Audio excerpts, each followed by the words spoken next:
ಇನ್ನು 2 ದಿನದಲ್ಲಿ ಅಭಿಮಾನೋತ್ಸವ, ಯಡಿಯೂರಪ್ಪನವರಿಗೆ ಸನ್ಮಾನ, ಅಭಿಮಾನದ ಅಭಿಷೇಕ ಅನ್ನುವಂತಹ ಸಮಾವೇಶ.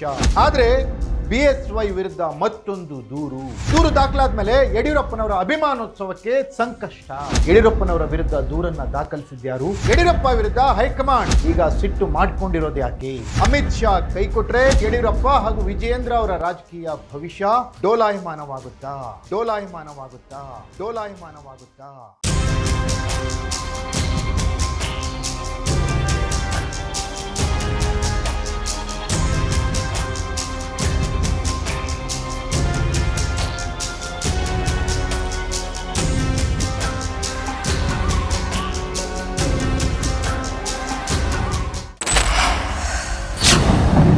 ಲೇಡೀಸ್ ಅಂಡ್ ಜೆಂಟಲ್ಮೆನ್, ಇನ್ನು 2 ದಿನದಲ್ಲಿ ಅಭಿಮಾನೋತ್ಸವ. ಯಡಿಯೂರಪ್ಪನವರ 5 ದಶಕಗಳ ರಾಜಕೀಯ ಜೀವನದ ಸಾಧನೆಗಾಗಿ ಯಡಿಯೂರಪ್ಪನವರಿಗೆ ಸನ್ಮಾನ, ಅಭಿಮಾನದ ಅಭಿಷೇಕ ಅನ್ನುವಂತಹ ಸಮಾವೇಶ. ಆದರೆ BSY ವಿರುದ್ಧ ಮತ್ತೊಂದು ಈ ದೂರು ದಾಖಲಾದ ಮೇಲೆ ಯಡಿಯೂರಪ್ಪನವರ ಅಭಿಮಾನೋತ್ಸವಕ್ಕೆ ಸಂಕಷ್ಟ. ಯಡಿಯೂರಪ್ಪನವರ ವಿರುದ್ಧ ದೂರನ್ನ ದಾಖಲಿಸಿದ್ಯಾರು? ಆ ದೂರಿಂದ ಹೈಕಮಾಂಡ್ ಕೆಂಡಾಮಂಡಲ ಆಗಿದ್ಯಾಕೆ? ಯಡಿಯೂರಪ್ಪ ವಿರುದ್ಧ ಹೈಕಮಾಂಡ್ ಈಗ ಸಿಟ್ಟು ಮಾಡಿಕೊಂಡಿರೋದು ಯಾಕೆ? ಅಮಿತ್ ಶಾ ಕೈ ಕೊಟ್ರೆ ಕರ್ನಾಟಕದಲ್ಲಿ ಯಡಿಯೂರಪ್ಪ ಹಾಗೂ ವಿಜಯೇಂದ್ರ ಅವರ ರಾಜಕೀಯ ಭವಿಷ್ಯ ಡೋಲಾಯಮಾನವಾಗುತ್ತಾ? ಎಕ್ಸ್ಪೋಸ್ಡ್ ಸ್ಟೋರಿಯಲ್ಲಿ ನೆಲ ಜಲ ಭಾಷೆಗಾಗಿ ಪ್ರಾಮಾಣಿಕ ಪತ್ರಿಕೋದ್ಯಮ, ನಾನು ಹೇಮಂತ್.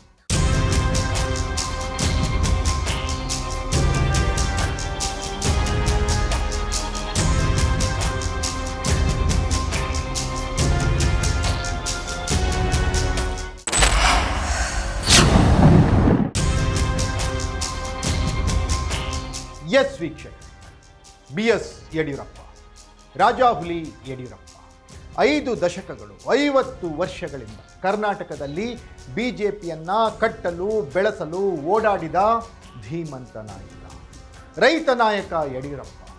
ಕೇಸರಿ ಪಕ್ಷ BJP ಹಿಂದುತ್ವದ ಆಧಾರದ ಮೇಲೆ ಪಕ್ಷವನ್ನ ಸಂಘಟಿಸಲಿಕ್ಕೆ ಕಟಿಬದ್ಧವಾಗಿದ್ದಂತಹ ಕಾಲದಲ್ಲಿ ಕರ್ನಾಟಕದಲ್ಲಿ ಹಿಂದುತ್ವ ವರ್ಕೌಟ್ ಆಗಲ್ಲ ಅನ್ನೋದನ್ನು ಅರ್ಥ ಮಾಡಿಕೊಂಡು ರೈತ ಪರವಾದಂತಹ ಯೋಜನೆಗಳನ್ನು ರೂಪಿಸಿ, ರೈತರ ಪರವಾದ ಹೋರಾಟಗಳನ್ನು ರೂಪಿಸಿ ಯಡಿಯೂರಪ್ಪ ಕರ್ನಾಟಕದಲ್ಲಿ BJPಯನ್ನು ಕಟ್ಟಿದ್ರು.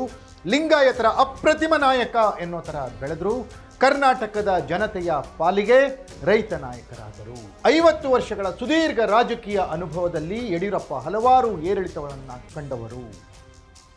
ಅವರ ಪುತ್ರ ವ್ಯಾಮೋಹದಿಂದಾಗಿ ಅವರು ತೊಂದರೆಗೆ ಸಿಲುಕಿದ್ರು ಅನ್ನೋ ಆರೋಪಗಳು ಇದ್ರೂ ಕೂಡ ಯಡಿಯೂರಪ್ಪ ಅದ್ಯಾವುದಕ್ಕೂ ತಲೆಯನ್ನ ಕೆಡಿಸಿಕೊಂಡಿಲ್ಲ. ಮುಖ್ಯಮಂತ್ರಿಯಾಗಿ ಜೈಲು ಪಾಲಾಗುವವರೆಗೂ ಯಡಿಯೂರಪ್ಪನವರ ರಾಜಕೀಯ ಸಾಧನೆ ನಡೆದಿತ್ತು. ಹಲವು ಆರೋಪಗಳು ಯಡಿಯೂರಪ್ಪನವರ ಬೆನ್ನು ಬಿದ್ದರೂ ಕೂಡ, ಅಕ್ರಮ ಗಣಿ ಪ್ರಕರಣ, ಡಿನೋಟಿಫಿಕೇಶನ್ ಪ್ರಕರಣಗಳು ಯಡಿಯೂರಪ್ಪನವರಿಗೆ ಉರುಳನ್ನು ತಂದರೂ ಕೂಡ ಯಡಿಯೂರಪ್ಪ ಯಾವುದಕ್ಕೂ ಜಗ್ಗದೆ ಬಗ್ಗದೆ ಅಂಜದೆ ಅಳುಕದೆ ಕರ್ನಾಟಕದಲ್ಲಿ ಯಡಿಯೂರಪ್ಪ ಸಾಗಿದ್ದೇ ದಾರಿ ಅನ್ನೋ ಥರ ಪಕ್ಷವನ್ನು ಕಟ್ಟಿದ್ರು. BJPಯಿಂದ ಹೊರಗೋಗಿ KJPಯನ್ನು ಕಟ್ಟಿ BJPಗೆ ಬುದ್ಧಿಯನ್ನು ಕಲಿಸಿದ್ರು.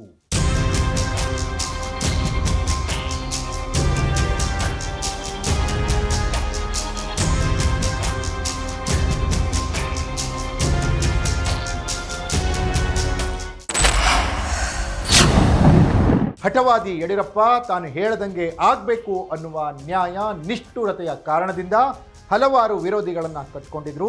ಆ ವಿರೋಧಿಗಳ ಗುಂಪು ಅನಂತಕುಮಾರ್ ಕಾಲದಿಂದ ಈಗಿನ ಯತ್ನಾಳ್ ಕಾಲದವರೆಗೂ ಕೂಡ ಹಾಗೆಯೇ ಜೀವಂತವಾಗಿ ಬಂದಿತ್ತು, ಯಡಿಯೂರಪ್ಪನವ್ರನ್ನ ವಿರೋಧಿಸ್ತಿತ್ತು.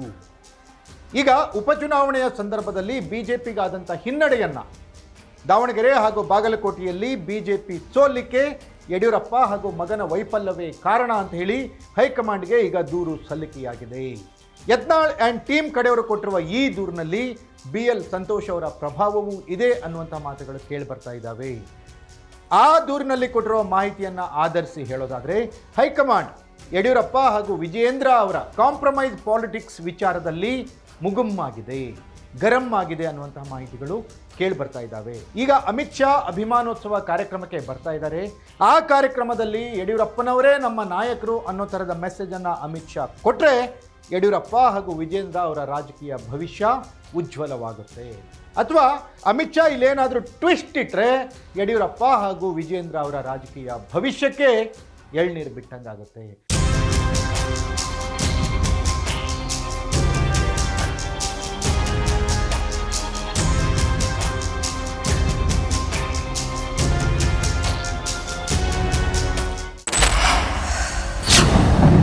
ಹಾಗಾದರೆ ಅಭಿಮಾನೋತ್ಸವದಲ್ಲಿ ಏನಾಗುತ್ತೆ?